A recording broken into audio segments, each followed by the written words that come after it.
გამარჯობა, ეს არის ახალი 12-ზე სტუდიაში ნატა ასათიანი მუშაობს. საქართველოს რკინიგზის ყოფილ გენერალურ დირექტორს ირაკლი ეზუგბაიას ბრალს სავარაუდოდ დაუსწრებლად წაუყენებენ. ეზუგბაია საგამოძიებო სამსახურმა დაკითხვაზე დაიბარა, თუმცა არ გამოცხადებულა. იგი მიმალვაში იმყოფება. საქმე ეხება ეზუგბაიას გენერალური დირექტორობის პერიოდში დიდი ოდენობით თანხის კერძოდ 65 მილიონი ლარის მითვისება გაფლანგვის ფაქტს, რასთან დაკავშირებითაც რკინიგზის ყოფილი და მოქმედი 7 მაღალჩინოსანია დაკავებული. მათ ბრალს სავარაუდოდ დღეს წაუყენებენ. ეზუგბაიას ადგილსამყოფელი უცნობია მისი მეზობლებისთვისაც, რომლებსაც მეცხრე არხი ესაუბრა.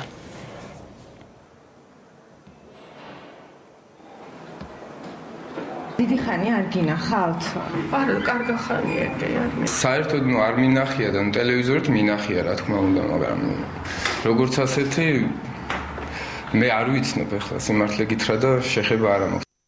ახლა კი გუშინ გავითარებული მოვლენების შესახებ რუსთაველის გამგზირზე გუშინ მომხდარ დაპირისპირებას საქართველოს პრეზიდენტი გამოეხმაურა. მიხეილ სააკაშვილი მომხდარის გამო შეშფოთებულია. პრეზიდენტი გუშინ გავითარებულ მოვლენებს ძალადობრივ აქტად აფასებს და პოლიტიკურ პასუხისმგებლობაზე საუბრობს. ეს განცხადება Facebook-ზე მის ოფიციალურ გვერდზე გამოქვეყნდა.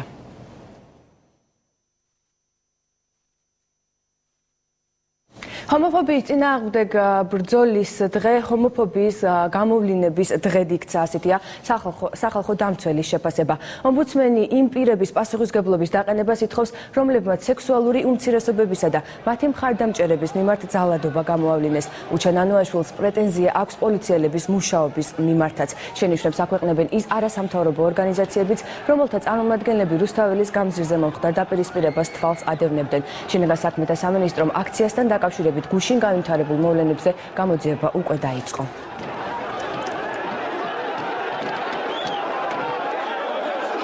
ეს არ არის მართლმადიდებლური, ეს არ არის ქართული და ჩვენ მთელი საქართველო ამის წინააღმდეგი ვართ.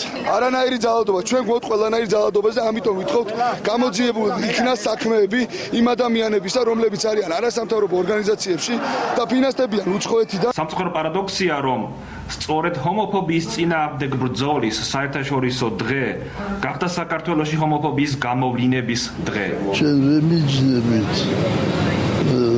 ძალადობას, მაგრამ არ შეიძლება ამისი პროპაგანდა. ადამიანი შეიძლება ჩავარდეს ცოდვაში. უნდა ითქვას, რომ საერთოდ ეს არის ცოდვა. ვერავითარი რელიგია ვერ დაუჭერს მხარს ამ ცოდვას. რუსთაველის გამგზირზე მომხდარ დაპირისპირებას პრემიერ-მინისტრიც გამოეხმაურა. განცხადება საქართველოს მთავრობის ვებგვერდზე გამოქვეყნდა. მშვიდობიან შეკრებისა და თავისუფალი აზრის გამოხატვის უფლება ფუნდამენტურია ჩვენი დემოკრატიისთვის. საქართველოს ყველა მოქალაქე სრულად და თანაბრად სარგებლობს ამ უფლებით. ჩვენ არ შევურიგდებით ძალადობას, დისკრიმინაციას და სხვათა უფლებათა შეზღუდვას და ამ დანაშაულის ყველა ჩამდენს პასუხი კანონის შესაბამისად გაეცემა, ნათქვამია განცხადებაში.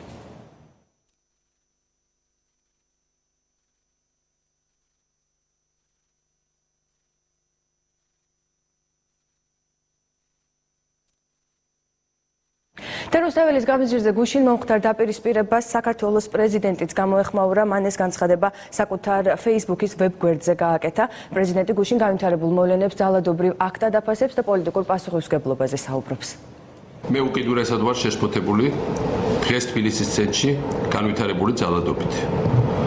ძალადობა, როგორი მოტივითაც არ უნდა იყოს ეს განპირობებული, არ შეიძლება იყოს ქართული საზოგადოების სახე. მე ნამდვილად არ ვეთანხმები იმას, რომ დღევანდელი ძალადობა იყო რიგითი პოლიციელების რაღაც სახის მოქმედებების შედეგი და ეს მათ უნდა დაბრალდათ. საუბარი არის პოლიტიკურ პასუხისმგებლობაზე. მთავრობა იმას რაც ხდება, კი არ უბრალოდ კი არ უნდა ემიჯნებოდეს.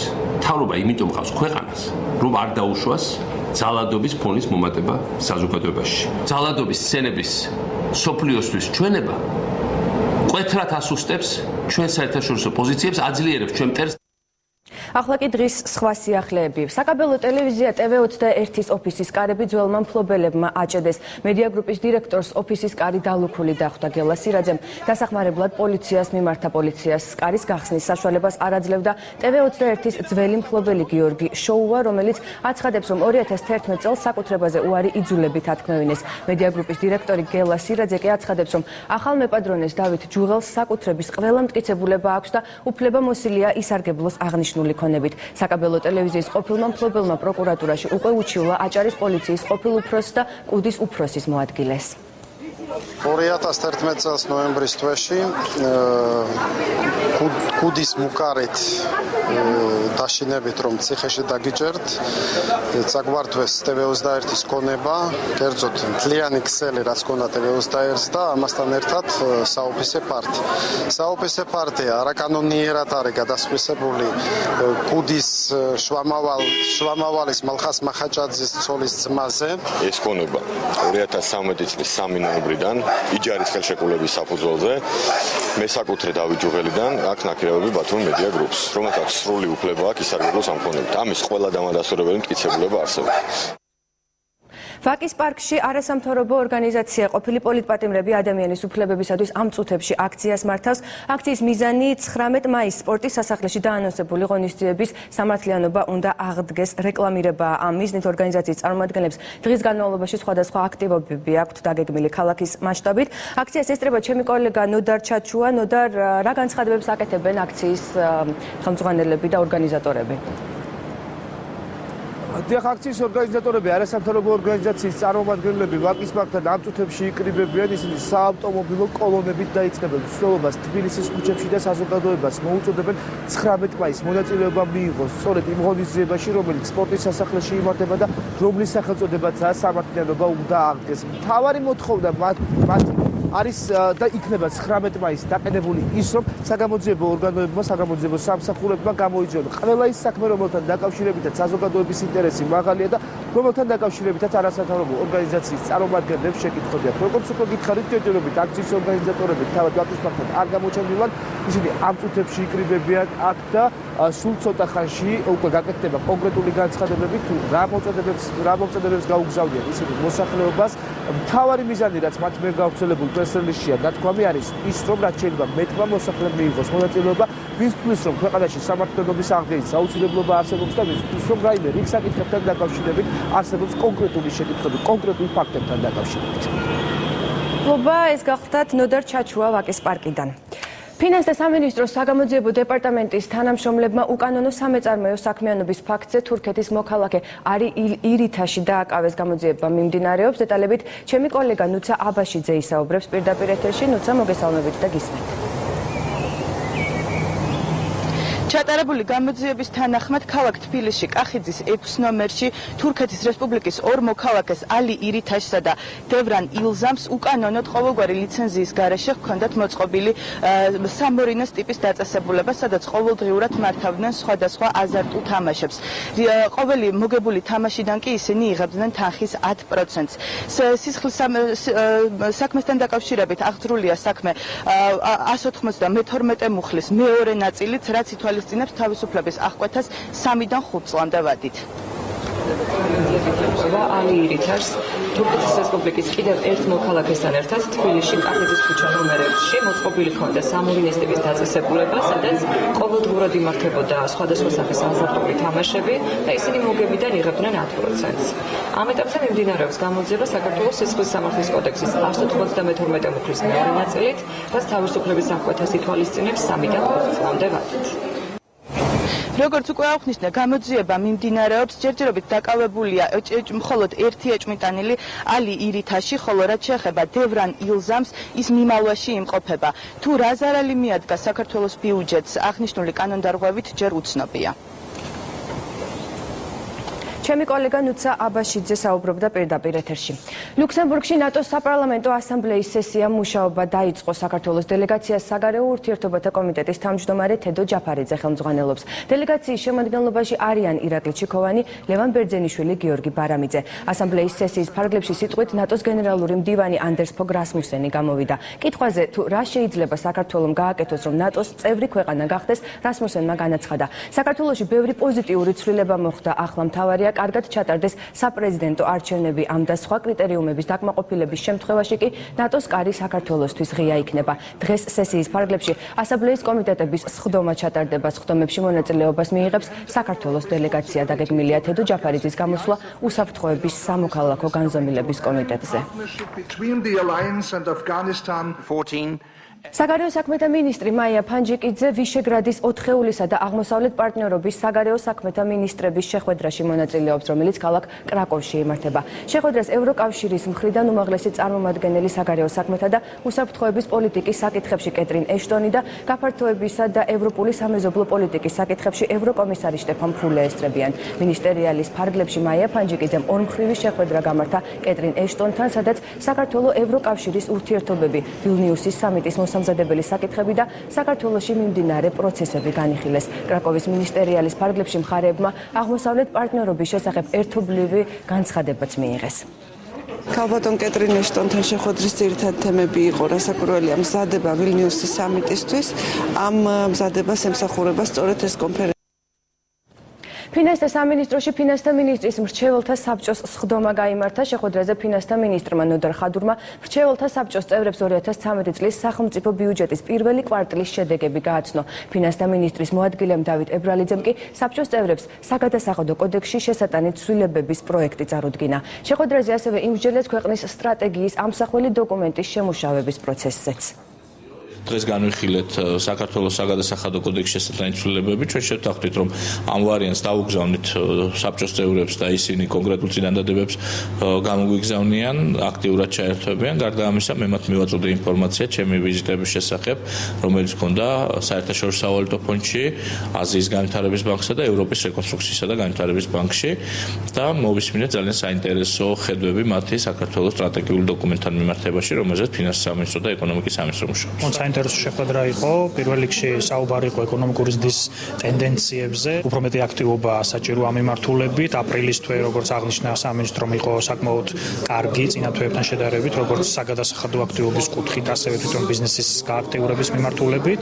ამიტომ დარჩენილი პერიოდებში, უახლოეს 3 კვარტალში, ალბათ ჩვენ გვექნება უფრო ნათელი სურათი, რა პარამეტრებზე შეიძლება გავიდეს ეკონომიკური ზრდა. შეფასებები, რა თქმა უნდა, ერთი მხრივ აუცილებელია, მათ შორის კრიტიკულიც, მაგრამ ყველა რესურსი არსებობს იმისათვის, რომ 5-6%-იან ზრდაზე მთლიანი შიდა პროდუქტისა საქართველოს ამ წელს გავიდეს. გადასადგმელია სასწრაფო ნაბიჯები, რომ ეკონომიკური აქტივობის მსურველ ადამიანს ჰქონდეს იმის საშუალება, რომ დაიწყოს თავისი საქმიანობა. შინაგან საქმეთა სამინისტროს საინფორმაციო ანალიტიკური დეპარტამენტის წარმომადგენლები იმერეთის რაჭა-ლეჩხუმისა და ქვემო სვანეთის სამხარეო მთავარი სამმართველოს სხვადასხვა დანაყოფის ხელმძღვანელებს შეხვდნენ და მათთან ერთად იმერეთის რეგიონში ოკუპაციის ხაზის მიმდებარე სოფლების მოსახლეობა მოინახულეს. მათ საჩხერის რაიონის მოსახლეობასთან უსაფრთხოების ზომებსა და ადგილობრივების სოციალურ მდგომარეობაზე ისაუბრეს. საინფორმაციო ანალიტიკური დეპარტამენტის ხელმძღვანელები ასევე შეხვდნენ ევროკავშირის მონიტორინგის მისიის წარმომადგენლებს, რომლებიც ადგილზე აკვირდებიან რეგიონში მიმდინარე მოვლენებს.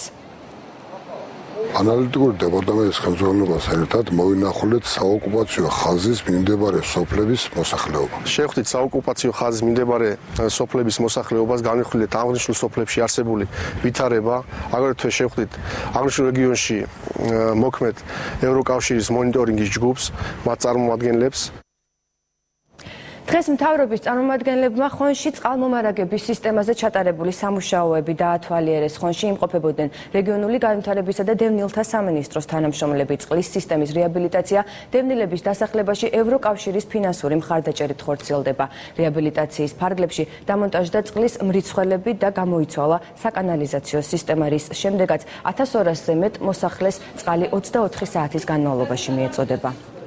პროექტის უპირატესობით იმ ხარის არჩევა ეს განხორციელდა დევნთა სამინისტროსთან შეთანხმებით, ანალოგიურად სხვა არასამთავრობო ორგანიზაციებთან შეთანხმებით და მიღებული იქნა გადაწყვეტილება, რომ მომხდარიყო წყლის რეაბილიტაციის საკითხის დაყენება ყველაზე აქტუალური თემა, რომელიც ამ ობიექტს და საერთოდ ძალიან ბევრ ობიექტს აწუხებს ეს თემა.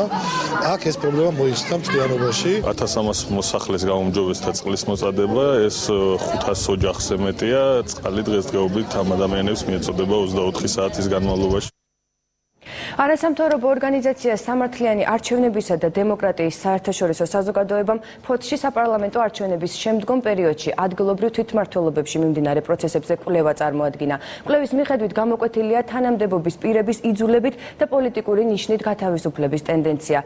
სამართლიანი არჩევნები ცენტრალურ ხელისუფლებას რეკომენდაციით მიმართავს, შეიქმნას მსგავსი ფაქტების შემსწავლელი კომისია და თვითმმართველობებს საკუთარი უფლებამოსილების თავისუფალ გარემოში განხორციელების საშუალება მიეცეთ. წარმოდგენილი კვლევა 2012 წლის 1 ოქტომბრიდან 2013 წლის 28 თებერვლამდე პერიოდს მოიცავს.